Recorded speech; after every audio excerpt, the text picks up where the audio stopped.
Sometime earlier, the captain and his lackey were panicking over the strange roaring noises echoing around them. The sound suddenly grew louder from behind, making both of them freeze in shock.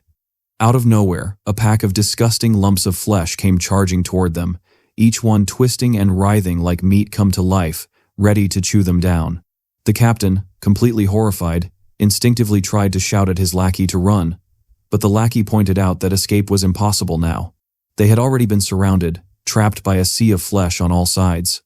The captain's mind raced, trying to come up with a plan to save them, while the soldier kept warning that the mass of flesh was getting closer every second. Before either of them could react, a massive shadow loomed over their heads, covering them completely. Both froze in place as the gigantic monster from the sea of flesh appeared, opening its jaws wide enough to swallow them whole. The captain's face went pale, realizing they were completely screwed. But instead of eating them, the monstrous creature lunged forward and tore straight into the smaller flesh monsters nearby, devouring them in one quick, terrifying motion.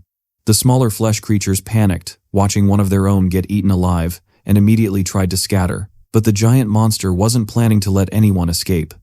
It extended a thick, fleshy whip from its body, which transformed midair into a huge, gaping mouth that instantly caught the fleeing monsters. The moment it grabbed them, the giant beast began absorbing them, its body twitching and pulsing as it devoured every last piece of flesh.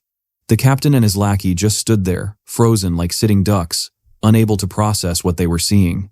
The lackey whispered that maybe they were safe now, but the captain quickly shut that thought down, warning him to stay silent, or they might attract attention. Suddenly, a massive tree sprouted out from within the sea of flesh, shocking both soldiers.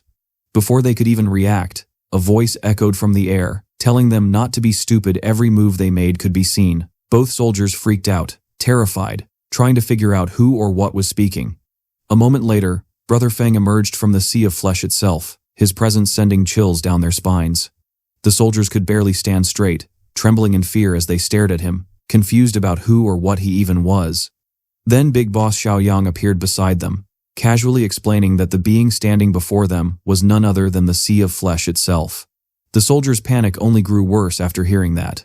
Seeing someone appear out of thin air had already shattered their nerves, but Xiaoyang didn't seem bothered at all. Ignoring their fear, he simply asked who they were and how they had ended up in this place. Before continuing, let's learn about the bug wave. Bugs are ordinary insects. They were fierce crawlers and fast flyers. Once they grew large enough, they could turn into apocalyptic beasts. Some of the giant ones could shoot corrosive venom from dozens of meters away, capable of wiping out entire civilizations like it was nothing.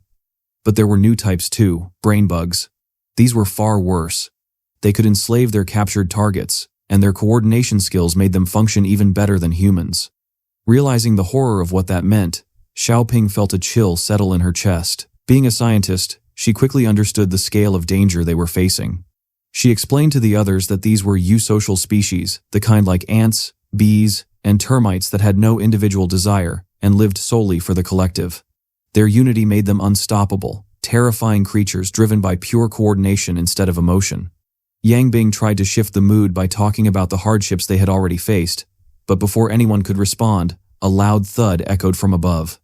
Everyone turned toward the noise, and on top of the nearby building, a group of cannibals appeared. They perched like creepy action figures, their faces twisted into wide, hungry grins. Soldiers below instantly raised their guns, tense and alert. The cannibals, amused by the large group of survivors, seemed to enjoy the fear in their eyes. Yang Bing muttered in disbelief, wondering if these were the same people who ate humans. Little Xiao Yu confirmed it, explaining that these were the exact monsters they had been struggling to survive against. One of the cannibals noticed something. The leader of the survivor group had already headed toward City K earlier, leaving this group without strong protection. That realization made the cannibal girl smirk even wider, confident they would win easily this time. Then she offered them a deal. From above, she screamed out to the survivors that anyone who resisted would die right now. But if they agreed to cooperate, the cannibals would protect them from other groups in exchange for one human sacrifice every few days. Xiao Shui immediately realized what they were doing. They weren't just threatening them, they were trying to domesticate them like cattle. The girl kept yelling, reminding everyone that they had only 30 minutes to decide before the massacre began. That's when Captain Yang Bing stepped forward. With a mocking smile, he called the girl a harlot and raised his gun, signaling his squad to get ready. His confidence was so bold it made the cannibal girl hesitate for a moment, recalling she hadn't seen those soldiers before. But hesitation didn't last long. All the cannibals leapt from the building, charging straight toward the survivors like wild beasts ready to tear them apart. The soldiers panicked instantly. They had never seen humans move like that, landing from such height without breaking a bone, standing strong and grinning with bloodlust.